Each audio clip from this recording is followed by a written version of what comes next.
All right, now joining us on the show, on site at the China Open in Beijing, an esteemed journalist who's been on the show before and covered the game extensively, broadcasting, working for CNN International, former Tennessee Volunteer. Candy Reid, welcome back to the show. It's been an exciting China Open. We still have some action left, but thanks for joining the podcast. Hi, Mitch. As always, a pleasure. Yeah, very exciting China Open. We've had the 500 ATP tournament has just ended. The 1000 WTA tournament still ongoing. And of course, there's a local player who's causing an awful lot of excitement here. So I wanted to start with this. It's a 500 event for the men, 1,000 event for the women. We're recording this with the men having just wrapped up. The women event's still going on. Is it safe to say that we're all addicted to Alcaraz Sinner matches now? Because that was another classic last night with Alcaraz winning in 3 hours and 21 minutes, a match that had a little bit of everything and showed you a lot of things. But number one, Candy, these two are on a different level and they really do bring out the best in each other. It was unbelievable, Mitch. A cauldron of excitement. Over 12,000 fans at the China Open final for the men's match between Sinner and Alcaraz, 1 versus 2, the two best players arguably in the world right now on the ATP side, meeting for just the second time in a final. It's been a while since they met in Umag, and this was the match that I think that the whole tournament, the whole of China wanted, and they got it. And these two guys did not disappoint. I don't think Sinner ever played his absolute best tennis at this tournament. Alcaraz did and didn't, but they really saved it all for the final. It was such a strange final as well because Alcaraz had the lead in the first set. He had set points. He lost it. Then in the second set, Sinner really should have won it, but it was Alcaraz's turn to take it. The third set, Alcaraz again went up a break. Backroared Jannik Sinner. It went to an exciting final set tiebreaker, which was just unbelievable, as you can imagine. Everyone was getting louder. The points were getting better. The movement was extraordinary from both players. We had net courts, we had aces, we had thrilling long rallies, angles and power and slice and you name it, it came up. And then we thought Sinner was going to win it because he was 3-love up in that tiebreaker. He'd won 18 of his last 19 tiebreakers. So I thought this is done and dusted, only for Alcaraz to reel off the next 7 points and win the title. So Jannik Sinner's reign as China Open champion is over. He loses a first match here because, of course, he won the title last year, beating Alcaraz in the semis. But this time it was the Spaniard. And he had that megawatt grin at the end. I don't think he could believe it, that he'd beaten Sinner. It was just phenomenal, Mitch. I wish you were here. Yeah, me too, watching it. The points were outstanding. There's something to be said, too. I mean, they played 3 times this year. Alcaraz has won all of them. And in each match, Candy, Sinner has won the first set. So make with that what you will. These are the two very best in the world.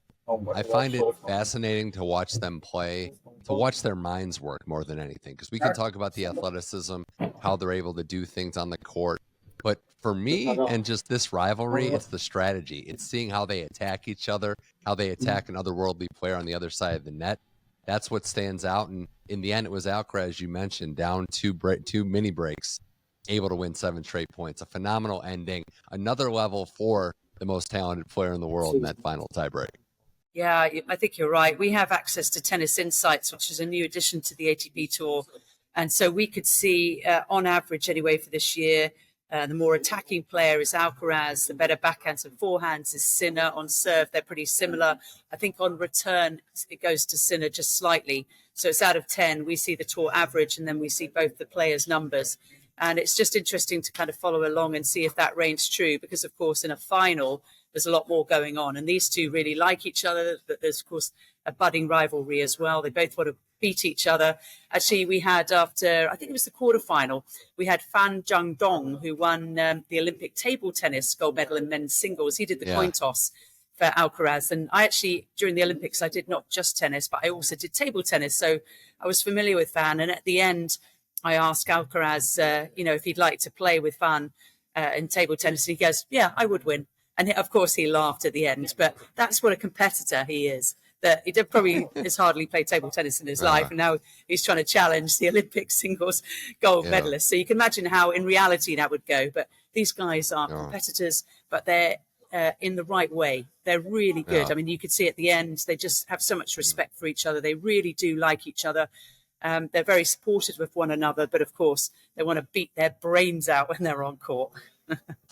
Yeah, they took that plane together, the private plane, taking the PJ over to Shanghai together with their team. So it is a competitively friendly rivalry. Also, another stat that jumps out too: Alcaraz now 8-1 against the top 5 this year, just stunning. With that only loss being Novak Djokovic in the gold medal match in the Paris Olympics. So Alcaraz with the joy back, good to see after the U.S. Open setback. For Sinner, look, any run that ends with losing to Carlos Alcaraz can't be deemed a failure. But it was interesting, Candy, right, to hear him after the match say, look, there was some things weighing on my mind. I haven't been really getting the most rest. It's been kind of stressful given what's going on. WADA has decided to appeal the tribunal's decision to absolve him from everything. So still a lot of hoops left for this to play out, but it's only human right that this would affect anyone, let alone the number 1 player in the world. I don't know quite how he's doing it. I don't know about you. I'd be an absolute wreck. And I was listening to the broadcaster and commentator Courtney Walsh talking on an Australian podcast, and he said, because I wasn't really familiar with all the sort of bells and whistles of the case, but he said Sinner's group went through every single aspect of this in February when it happened in the correct way. Everyone seemed like he was cleared. From what I understand, he's completely innocent. He's made the changes, obviously, to his team. He's got Uli Badio and Marco here with him instead. They were with Simone Vagnozzi, his main coach. Of course, Darren Cahill not here this week in Beijing. But for this to come up again by WADA must be really tricky for Sinner. I personally think he's completely innocent of all charges, and I think he will be cleared. But it's a really tough moment for him. And he did brilliantly, I think, just to sort of brush that aside, compartmentalize, which for the rest of us, I think would be very difficult. But all credit to Sinner for just showing his game face and doing the best he could. Yeah, just want to make one thing clear, as we have a lot of hoops left to go through in this process. The tribunal, by all accounts, determined that he did not gain a competitive advantage. So that's what the official wording is. Again, we'll see what happens, but a classic match. We'll see if it happens again in Shanghai. Alcaraz back to the winner's circle, playing brilliant tennis. So props to him.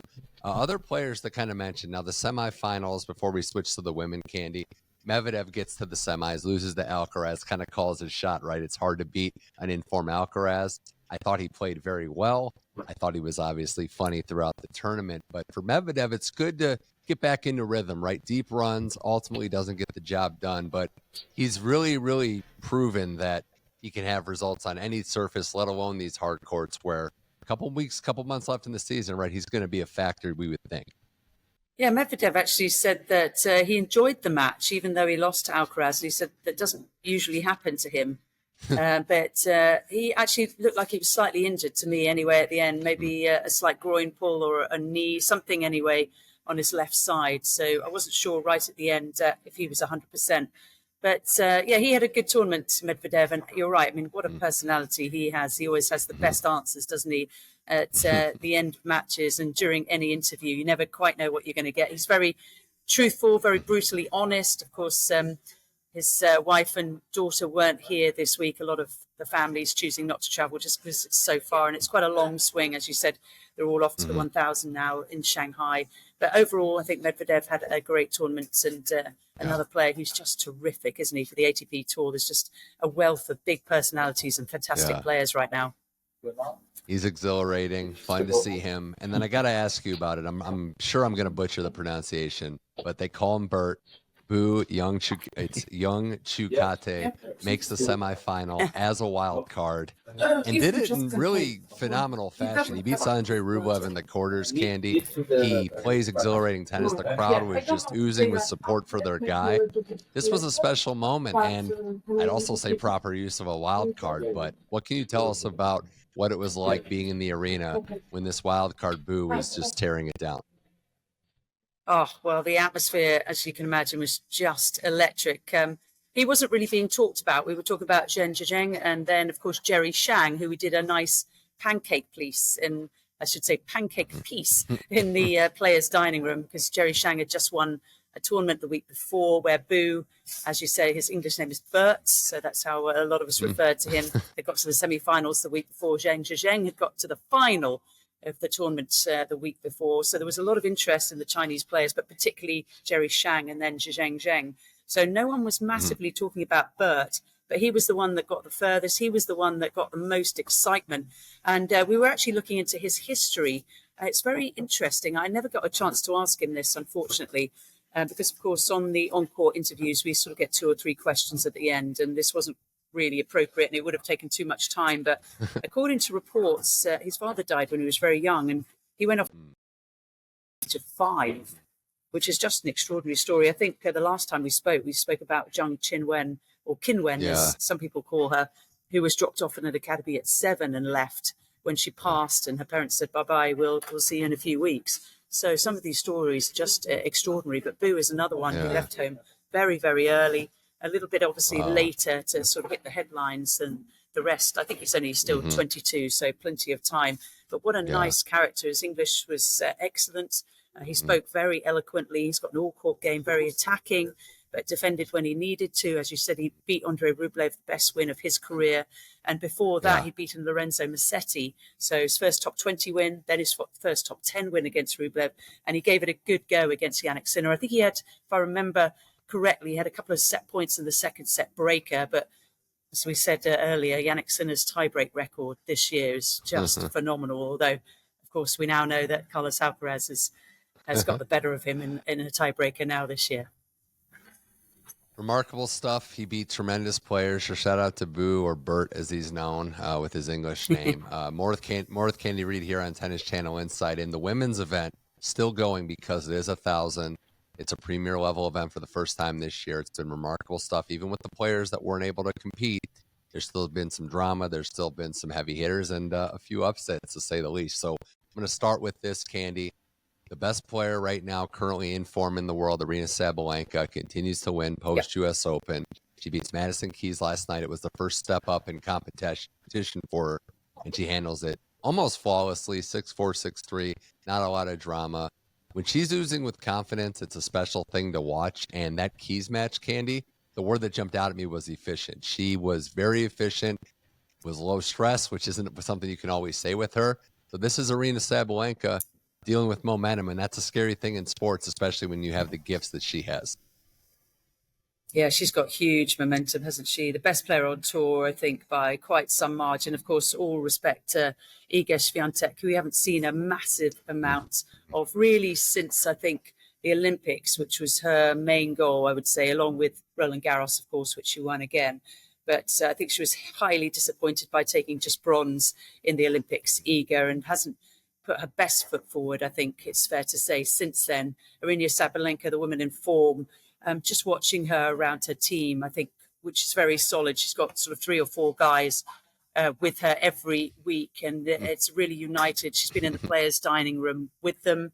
It's a very close-knit team. I think she really enjoys life on tour. She finds the best of it. And then when she goes on court, she is all business.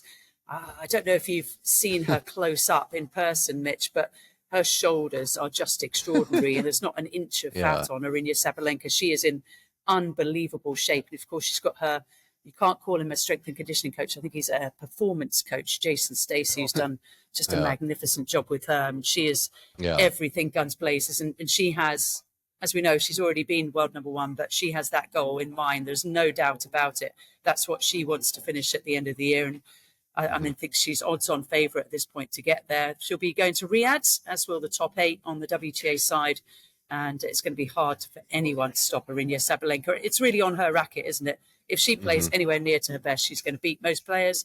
If she just drops down, maybe to 70%, other players have got a chance, but that's what it's going to take.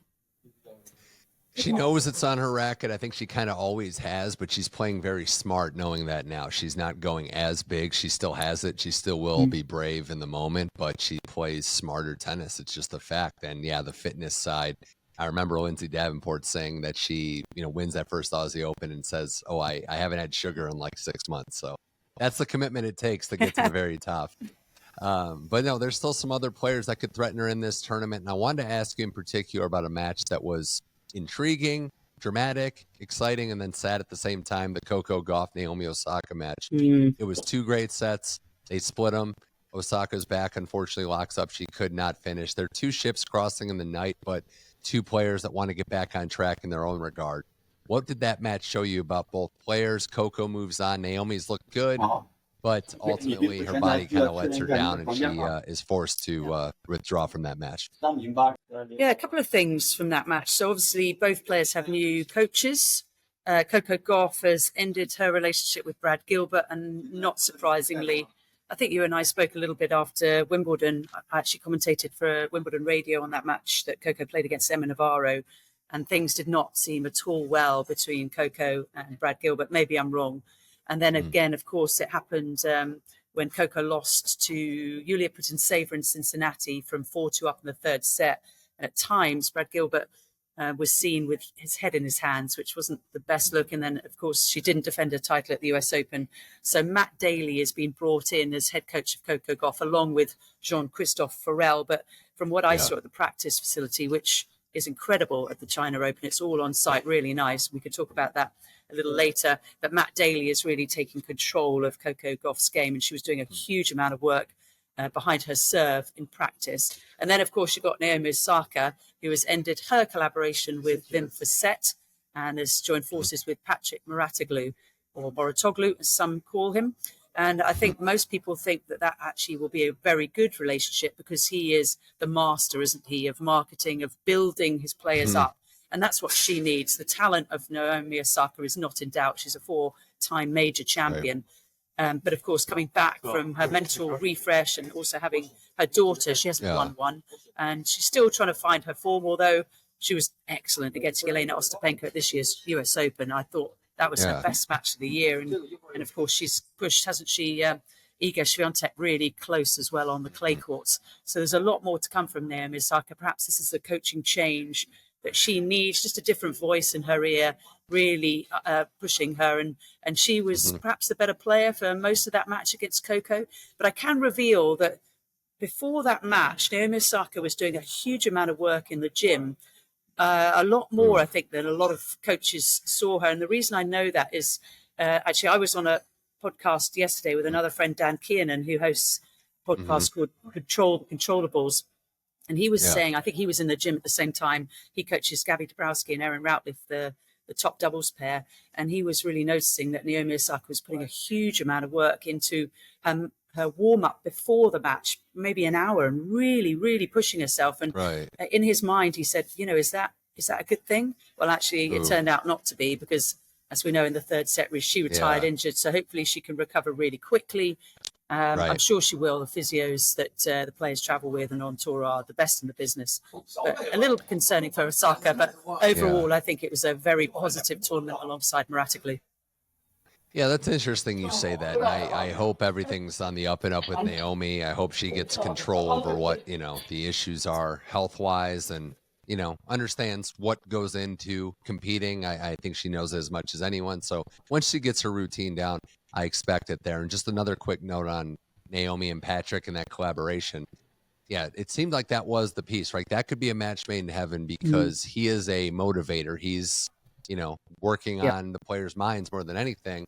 It's not going to work for every player, but this is something that could be the final piece for Naomi, who also, as you said, just kind of ran into some brutal draw luck in some of these tournaments. So up and up looks good for Naomi. For Coco, I do want to say the forehand has looked a little better. I know it's short term. She's actually hitting that shot with more accuracy, obviously, than the US Open. But what this has taught me, and maybe explained to me and everybody else out there, Candy, is that we talk a lot about what she's, you know, how scrutinized she is, the you know, faults in her game, the flaws in her game. But the positives for her and for me, it's the ability to reset with her. I don't think gets enough credit. She has shown time and time again that after setbacks, she can just turn the page better, if not better than anyone, as good as anyone on tour, because she suffered a pretty brutal summer hard court run following up the US Open run the year before. Her to come back into the tournament without a coach, without her same coach rather, step right up, new coach, new game, and still perform, really just shows a lot about her character and her ability to make these adjustments. I think the question about her mindset is never in doubt. It's always been, hasn't it, about the technical side of her game. And she said maybe, she regrets that because she played the way she played, she won a lot when she was a junior because she's so mentally tough. And also, of course, her athleticism is probably number one on tour by a landslide, that she sort of got away with it. But I agree with you. I think for someone so young who's been under so much pressure since the age of 15 when she took out Venus Williams at Wimbledon, so much has been on her back, hasn't she? She's had a massive target, but the mental side for me, which is something that I always struggled with, I would call myself a mental midget on court. She is a mental giant and a real Goliath in that regards to overcome what she's overcome. And I think she's also got an amazing family, amazing team around her that really look after her. Yeah. She is a really nice young woman. She's one of those where if you pass her, she'll sort of give you a nod and say hello, look you in the eye, even though she doesn't know me from Adam. Because, of course, we're a voice, aren't we, in a little box doing commentary. But she's extraordinarily mature, I would say, down to her mum, who's a former teacher, former athlete as well, her grandmother, who's been a teacher. They've really brought up a very impressive, classy young woman who, again, is fantastic for the WTA Tour. I think the highest paid sportswoman last year and probably due to be this year as well. There's an enormous amount riding on her shoulders. She wants to win more majors. Right. She's got one in singles, one in doubles. We mustn't forget that because, of course, she teamed up with Katerina Siniakova to win this year's Roland Garros. So it hasn't been her best year on tour, but a lot of learning done, I'm sure. And perhaps Matt Daly can bring out the best, as you say, in that serve and the forehand, which I'm glad to hear that you think it's looking better. I agree. Yeah, there's only one woman in the last 2 years to beat Sabalenka in a hardcourt major, and it was Coco Gauff. So I'm very much looking forward to her ability to keep it going. As we move along here on this podcast, before we wrap up with Candy Reid on Tennis Channel Insight, and wanted to mention the other quarterfinalists as we're getting ready for quarterfinal round as we record this, the other players that have had success. How about surging Paula Badosa? A moment on her because she beats Jessica Pegula. She had been rising up the rankings the last year, and it was really a dark period for her, she acknowledged, in the spring and summer. But we're looking at a player that's back towards the top 20, still climbing, beats a world number 3, and for the first time in their head-to-head matchup, she gets a win over her. Pegula was in form. So, Candy, what Badosa did to me was as impressive as any player. She's still surging, and it seems like the top 10 could be in her reach very soon. I'm so pleased for her. I think everybody in the tennis world is, because she said there were times this year that she was thinking about quitting. Doctors had said the back would never be the same. She also revealed that she's been doing about 4 hours prep before she steps on court to play a match. Can you imagine? I mean, most of these players are doing a couple of hours prep. To my mind, that just blows me away. I can tell you that Carlos Alcaraz had a 5 o'clock final yesterday. He got a car, I believe, at 10:30 and then practiced. And then all that time is spent in the gym warming up on the court, of course. They also plan their meals around everything and try to relax. But it's a full day for tennis players. It's not just turn up a couple of hours before you play, get on the court and then leave. That is not the way these top players play. So Paula Badosa has to do that extra work, a couple of hours more than anyone else, just to step on court and be healthy. And we know that she's such a good player, don't we? She is a champion at Indian Wells. She's a former world number 2. There's a lot going on with Stefanos Tsitsipas. It's kind of one of the romances on the tour, so a lot of people are talking about that. Another player who's very friendly. She's got a lot of friends on the tour, really good for the game. And it's just great to see her back playing so well and healthy. And let's hope that whatever she's doing, she can keep it up. Because I mean, you can imagine if you're preparing 4 hours for a podcast, which I'm sure you do, Mitch, because you are the ultimate professional, but just doing that week in, week out with the anxiety and the pressure and the stress that these players are under as well. So really nice to see her back. And I must mention Jessie Pegula. I actually met Mark Merklein, her coach, for the first time in person. We sat together watching Jannik Sinner. I think it was during the quarterfinal, and both being extremely impressed. But Mark Merklein, what a top guy he is. And I've seen him watch a lot of the guys. He actually sits courtside. He's been watching a lot of the players when Jessie Pegula is not involved, just trying to get tips and see how they move. And I think just talking to him, is a brilliant mind, a really nice guy, very open to sort of conversation. So I think Jessie Pegula's in good hands. It just didn't work out for her this time around, but she is a champion.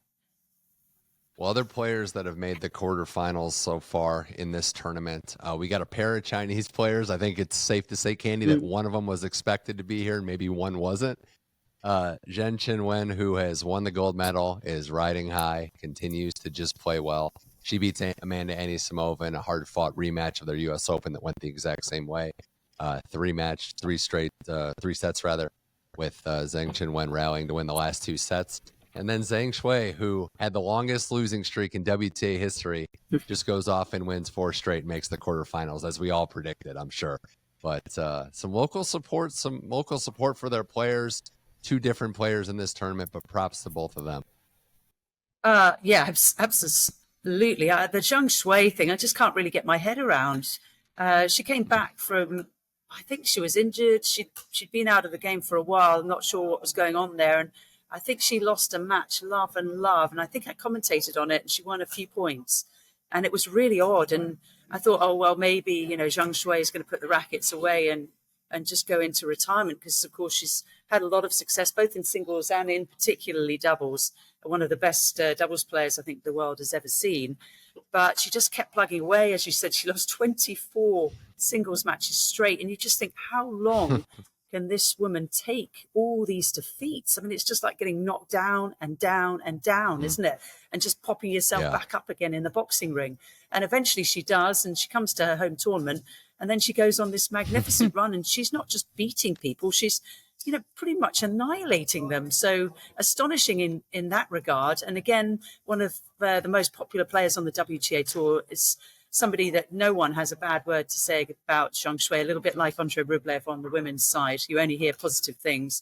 And as for Zhang Qinwen, well, she is a veritable superstar over here. Even in practice, the fans are just falling over themselves to get an autograph, get a picture. I saw a lady who was probably middle-aged the other day crying because Zhang had signed a paper that she had in her hand. I mean, the noise, the excitement, the enthusiasm of this young woman is off the charts, and she is an absolute superstar. She went to the players' party. She looked the part. She looked fabulous. She put on the big smile. She's got a real way with the cameras. So I think Hollywood's, I don't know if there's a Chinese version of Hollywood, but it's beckoning after her career. But there's a lot of career to go. She's going to win majors, isn't she? I think she's going to win a lot more titles. Already been to the Australian Open final. She's got the Olympic gold medal, which is seriously important here in China. And just a fantastic player for the WTA Tour. Her star is rising, and it's rising rapidly.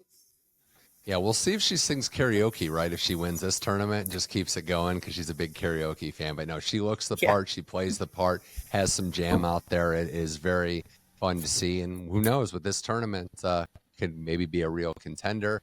The other quarterfinalists, just to mention them, Mira Andreeva, the 17-year-old, makes the quarterfinal, youngest at this event since Maria Sharapova, who is also 17. So props to her. Karolina Muchova, the semifinals from the U.S. Open. Good to again see her back going deep into these big tournaments. And the one player we didn't expect to see is the Ukrainian star Dubsteva, who 24 years old, had to qualify for this. We see her like reading during the changeovers. It's like a studious player out there. She's beaten some pretty good players to get here. Beats Kalinskaya the last round, and another improbable quarterfinalist. So pretty decent field filling up for the final 8. Stara Dubtseva's a weird one, isn't she? Because really, I didn't know much about her. I covered her a little bit at this year's US Open. And I think in that match, if I remember rightly, please forgive me because I do about 400 matches a year, as most commentators do. She lost to Victoria Azarenka in 3 sets, but I was really impressed. She's got a massive forehand. She's come out of Old Dominion University in the US. No one was really talking about her from Ukraine, but her star, again, is rising very rapidly indeed. Mira Andreeva took out Magdalena Net, who in turn had beaten Jasmine Paolini 4 and Love at this tournament. So Andreeva, very, very good. I mean, she's got all the weapons. A youngster, just 17, as you said, Mitch, and she has no holes in her game. You just continue to be impressed by this young woman who's got, again, her team with her, sisters here, Erica, parents as well, and just seems to be enjoying life on tour. And it's not easy. I think a lot of people outside the tour, and even me before I started to travel again, was kind of thinking, oh, well, this life's rather lovely. They're staying in beautiful hotels. They're traveling on private jets. They're having cherries popped into their mouths when they're not on court. That is the complete opposite of the case. I can tell you the work it takes to get to this level is absolutely extraordinary. And we've talked a little bit about the anxiety and all the nerves that go on where the players are waiting to go on court. I mean, there's a lot of jitteriness and sort of twitchiness. But so it takes something to not only get to this level, stay at this level, perform week in, week out, day out, because there's so many tournaments, aren't there? There's a long Asia swing now coming to the end of the season. But Mira Andreeva seems like it's coping very well. And of course, there's going to be a few dips in her game and throughout. But she's been highly impressive. So we've got Starodubtseva, we've got Mira Andreeva, and then, well, my favourite player on tour, I don't know about you, Mitch, but Karolina Muchova, she is just brilliant. Exciting. She's just wonderful to watch. Yeah, she's got every shot in the game. I love a player personally that likes to volley. She likes to slice. Every shot is just whether she can stay healthy, because, of course, she's had another wrist surgery this year. She took the time out to get better. But you can imagine not only having the surgery, which sets you back while all your opponents are playing, but then you've got to get back to your level, which takes months. You've got to get the fitness back. You've got to get the belief back, the mindset. And she just seems to snap back into it every single time and then get to the top level. And I just wish, a little bit like Paula Badosa, that she can stay healthy for, say, a year or so. And I think she is definitely another one that's going to win major titles. I think the rest of the big names are scared about Karolina Muchova. There's not too many players you can say that about, but perhaps Aryna Sabalenka is hoping that Karolina Muchova loses before she has to play her. It's a golden opportunity for Muchova as well as some of these other players. I can't wait to see how it ends up, because we have Sabalenka, we have Gauff, the big names, but we also have players surging, players that are healthy and re-energized. And this is a 1,000 event. It goes for saying again that this is an opportunity for players to make their final push. Well, Candy Reid, you've been a pleasure to talk to on the podcast. We'll definitely do this again. I know you're going to Saudi Arabia for the next gen around Christmas time. So that'll, I think, be the next big trip to look at. And also wanted to give you a final shout out on the way out with the U18 Team England girls. So I know you're coaching that team. So props to that as well. Yeah, that was really fun, actually. It was Four Nations, England versus Ireland, Scotland and Wales. And I got the pleasure of coaching the England team. A lot of the players I knew pretty well. And at the under 14 and under 12 level, we've got some real superstars. So hopefully some of those are going to come through and hit the big time. But you just never know. Nothing is guaranteed in this game. It's a long, long journey. Well, we appreciate you coming on the show. Candy Reid, you're always welcome on Tennis Channel Inside In. Best of luck covering the thrilling conclusion of the Beijing Open, the WTA Premier 1000 event. Candy Reid, thanks for coming on the show. Thanks, Mitch. Always great to speak to you, and a job well done as far as you're concerned. So thanks very much. I think the tennis world loves this podcast. I certainly do. Thanks again.